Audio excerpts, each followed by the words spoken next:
While some old empty estates are open books, other derelict dwellings aren't quite as easy to decipher. From enigmatic former residents and ghostly goings-on to unexplained architecture and intriguing legends, America's most mysterious abandoned homes stand shrouded in secrecy. So let's take a tour of these perplexing properties across the United States. Up first, we visit the Outlaw House in Alabama. Deep in the wilds of Alabama's rural Mobile County, once stood a Spanish Revival mansion with a fascinating tale to tell. Dating back to 1914, the Grand Outlaw House occupied a secluded spot away from the hustle and bustle, a detail that would have been particularly attractive to the residence's one-time owner. Before it was destroyed by a fire in 2021, Mother Nature had begun to encroach on the regal home's living spaces. However, it's clear to see from these images captured by Leland Kent how grand the property would have been back in its heyday. Around 1925, George Cabell Outlaw is said to have acquired the house in a poker game, but the intrigue doesn't end there. To the outside world, George was a lawyer and business tycoon who perhaps held high society soirees in these elegant checkerboard tiled halls.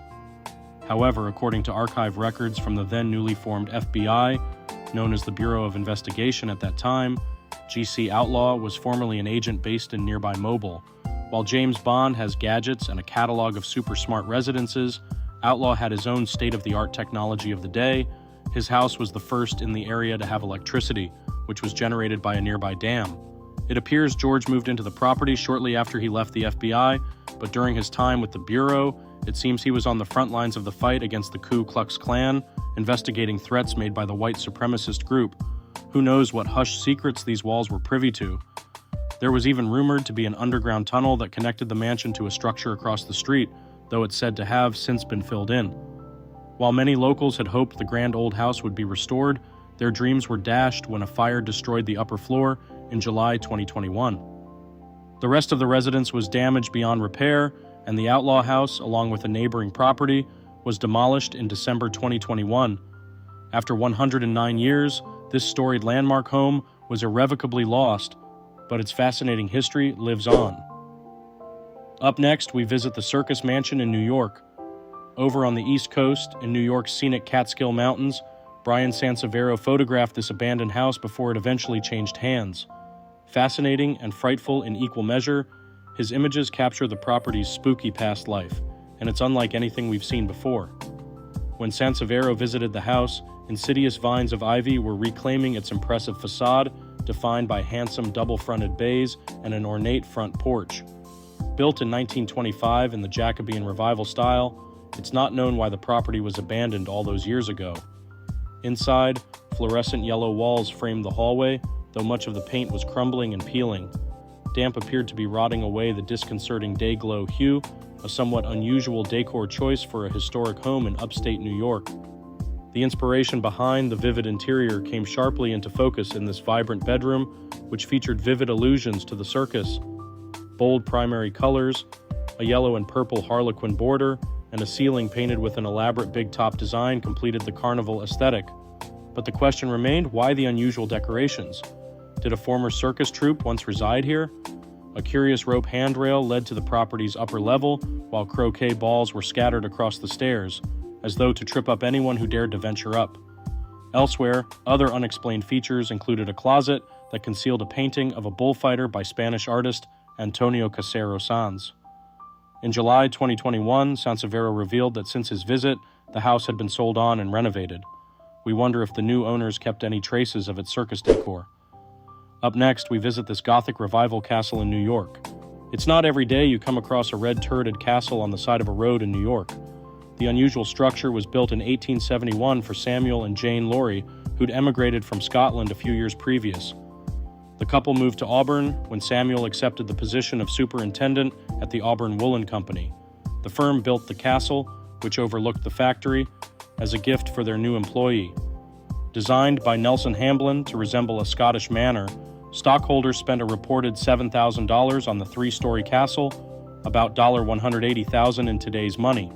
Stretching 7,000 square feet, the reception rooms would have been regal spaces for entertaining. While this kitchen is a forlorn shadow of its former self, the wood paneling gives a hint of its former grandeur. Sadly, Samuel lost his wife, Jane, who passed away in the house from influenza in 1890. Her funeral took place at the property, which was said to have been filled with throngs of mourners, eager to pay their respects. More severe blows were to come, as the financial crisis just 3 years later saw Samuel lose the house too. Some speculate that this spate of bad luck is behind the peculiar occurrences that are said to plague the house. There's certainly no shortage of eerie spaces for ghouls to hide out in, from the myriad of twisting staircases to the dark, ominous basement that lies below the house. After standing empty for some time, the castle was put up for sale in 2020. Ahead of the auction, which fittingly ended just before midnight on Halloween, the realtors had a paranormal investigation conducted. In a teaser video, they appear to capture ghostly happenings in the house and lingering specters.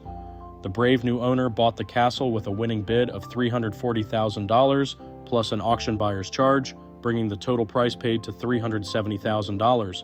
Whatever the truth behind the ghostly goings-on there, we'd call that a bargain.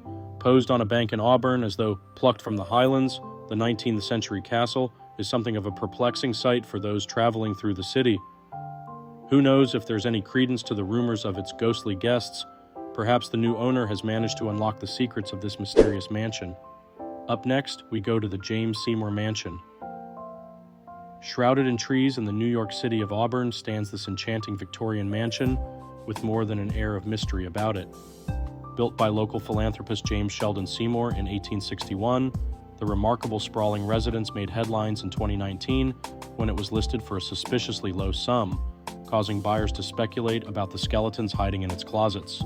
With its Gothic revival tower, arched windows, and intricate brickwork, the facade is an architectural marvel befitting of the Addams family.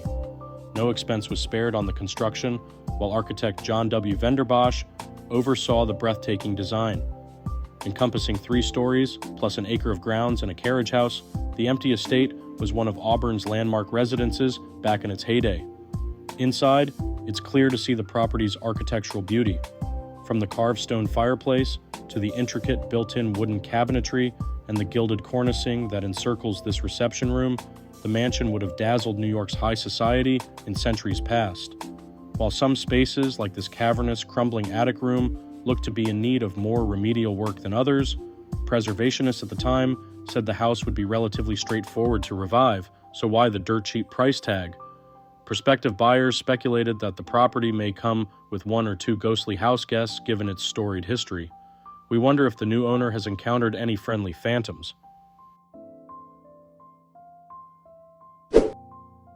Up next, we visit the Rockwell House.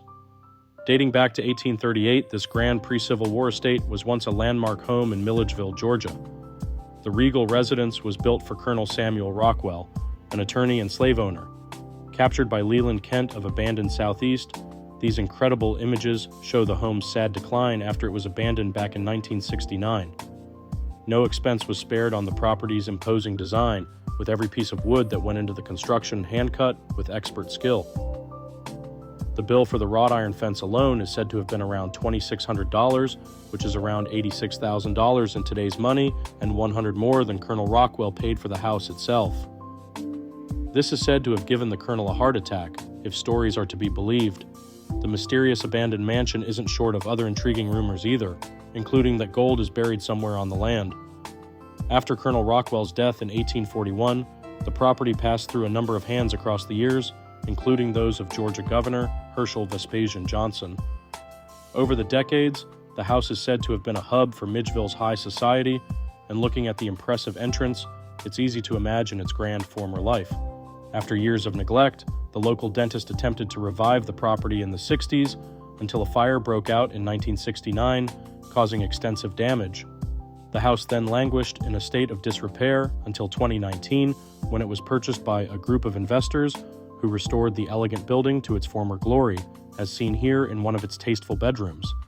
The house has been painstakingly restored to replicate its original aesthetic as far as possible, although the exterior is white rather than the traditional yellow of the period, ready for its reincarnation as a popular wedding venue. Don't look for the dining room with its black marble mantel and plaster cornices, however. In an attempt to raise funds for repairs following the fire, it was sold to the Winterthur Museum in Delaware and is still on display today. Up next, we visit this ashlar hall. Built in 1896 by property developer and Memphis royalty Robert Brinkley Snowden, this once palatial home was originally known as Ashlar Hall after the ashlar stone used in its construction. The 11,000 square foot castle seen here in a series of images from abandoned Southeast was placed on the National Register of Historic Places in 1983, and in the 1990s, a rather eccentric new owner snapped up the estate. Robert Hodges purchased the 19th century abandoned American castle in 1990 and transformed it into a restaurant and nightclub. The eccentric millionaire, who claims to be a 300-year-old alien ambassador from the planet of Zambodia, lured in patrons by the dozen with his late-night parties, until in 1992, 2 teenagers driving home from the club were killed in a car accident. Although no charges were ever filed against Hodges for any responsibility, says the Mirror, the so-called Castle nightclub, with its grand and imposing rooms, was eventually closed down by the authorities due to overcrowding. The self-proclaimed prince moved partygoers to the car park outside the venue and brought in 800 tons of sand to transform it into a beach in response. But soon after, the quirky property was abandoned and fell into disrepair. Once an atmospheric building with sweeping staircases and stained glass windows imported from Italy, the castle is now a shadow of its former self. Hodges, who is infamous for his many unsuccessful bids to become mayor of Memphis, gave away the building to a friend who turned it into a non-profit for veterans. But today, it's a sorry sight with graffiti on the walls and the rooms strewn with rubbish. Luckily, help was at hand. In 2016, real estate contractor and investor Juan Montoya purchased the derelict property for $47,000, and after a few false starts, the renovation is almost completed, as you can see from its pristine exterior. Montoya has spent around $800,000 on renovations so far, but hopes to reinvent the property as an event space. The future is finally looking brighter for this storied building, if walls could talk. Up next, we visit Castle Mont Rouge in North Carolina. Straight out of a Brothers Grimm fairy tale, construction on this fantastical castle on Red Mountain in Rougemont, North Carolina began in 2000. Its creator, local architect and sculptor Robert Mahaly, known for his work at Washington National Cathedral and Duke University, built the fanciful structure to serve as his studio and home. The design appears to be inspired by Central and Eastern European architecture, complete with onion domes, 18 pinnacles, a turret, and even a smattering of mean-looking gargoyles. Although Mahaly managed to complete much of the exterior, he was forced to put work on hold following his divorce from his wife, and the promising self-build project sadly descended into a state of disrepair. With the interior spaces far from complete, the modern castle was reduced to ruins and quickly became a haven for graffiti artists. The wooden floors are rotting and debris blown in from the broken windows covers the floor. Mahaly has not given up, however. Determined to fulfill his dream, the artist started a fundraiser to kickstart the project in 2014. However, the artist has his work cut out for him. While the castle still remains in a state of disrepair, Mahaly clearly means business. He has closed off the property to intruders by installing a cattle gate. Castle Mont Rouge is now private property, and remodeling of the interior is well underway. Mahaly has plans to transform the building into an event space or even a wedding venue. Photographed by the artist in the snow, it certainly looks like an impossibly romantic setting for a marriage celebration. The artist says, despite the building's state of disrepair, people are constantly dropping by, trying to catch a glimpse of the unusual building. Castle Mont Rouge has even been named the second best secret vacation spot in the state, according to a recent survey. So he'd better hurry up and finish those renovations. Up next, we visit Dixia Plantation in Alabama. Steeped in faded grandeur, this ruined plantation mansion near the town of Loundesboro, Alabama dates back to 1830 and was remodeled in a Greek Revival style during the 1850s. The abandoned Alabama mansion passed through a couple of prominent Southern families and was bought in 1901 by Robert Dixon, who named it Dixonia. Like many mansions in this roundup, Dixonia was destroyed by fire. In 1939, a catastrophic blaze completely destroyed the property, and a replica mansion was built the following year. The architect bent over backwards to ensure the new structure was fireproof, but to no avail. The second incarnation of the house burned to the ground in 1964. The foundations were so damaged, the Dixon family were unable to rebuild the once regal residence, and the ruins were more or less abandoned to nature. Luckily, in the 1990s, family descendant Dottie Dixon Skipper, who lives in a house at the back of the mansion, decided to preserve the mansion as a beautiful ruin. Over the past 20 years, the exterior of the photogenic home has featured in movies and fashion shoots, including in the opening scenes of Big Fish, where it stands in for the fictional witch's house, as well as a shoot with Natalie Portman by Annie Leibovitz. The grounds are also available to hire for weddings and other events. Up next, we visit Franklin Castle. Often referred to as the most haunted house in Ohio, Victorian-style Franklin Castle was the scene of several mysterious deaths and a dark and sinister history. German immigrant Johannes Tiedemann bought the imposing mansion for his wife Louise and their surviving 2 children, August and Emma, in 1865, and set about embellishing it with a tower, a series of underground passageways, and some menacing gargoyles. The 20-room house, designed by architect firm Cudell and Robertson, was initially a happy home until several family deaths, including that of Johannes's 15-year-old daughter Emma and his mother Rebecca, led people to suspect the house might be cursed. His wife Louise is said to have used the tunnels her husband had installed to escape his foul temper, until her untimely death in 1895, aged 57, amidst rumors of his love affairs and trysts. Johannes sold the house soon after, and it eventually fell into the hands of the German Socialist Party in 1913. Legend says it was used to house Nazis, and 20 people were murdered in the house due to political disagreements. The house was left to decay for a period after this, until it was purchased by the Romano family in 1968, who dreamed of turning the property into a restaurant before strange goings-on put paid to their plans. The 4 Romano children reported seeing a girl, believed to be the ghost of Emma Tiedemann, crying in a top-floor bedroom, and there were reports of mysterious footsteps, organ music, and screams, which led the family to engage a paranormal investigator and even a priest to perform an exorcism.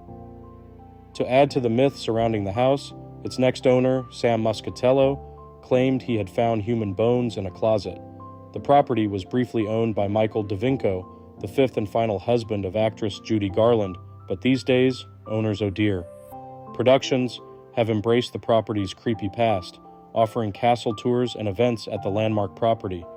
They have carried out stylish renovations, highlighting its rich and haunting history, and have refashioned what they believe are the Tiedemann's original quarters, which are available for overnight stays, if you dare.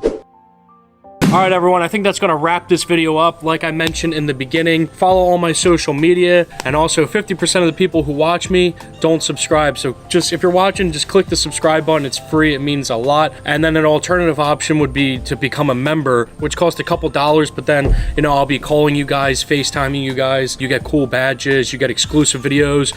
I'll be making videos that I can't show, like public channel. So you guys get a ton of cool features and by clicking here and becoming a member. But anyway, guys, I hope you enjoyed this video. I love you guys. Thank you for the constant support. Feel free to share this video on anything, and I'll see you in the next video. Later.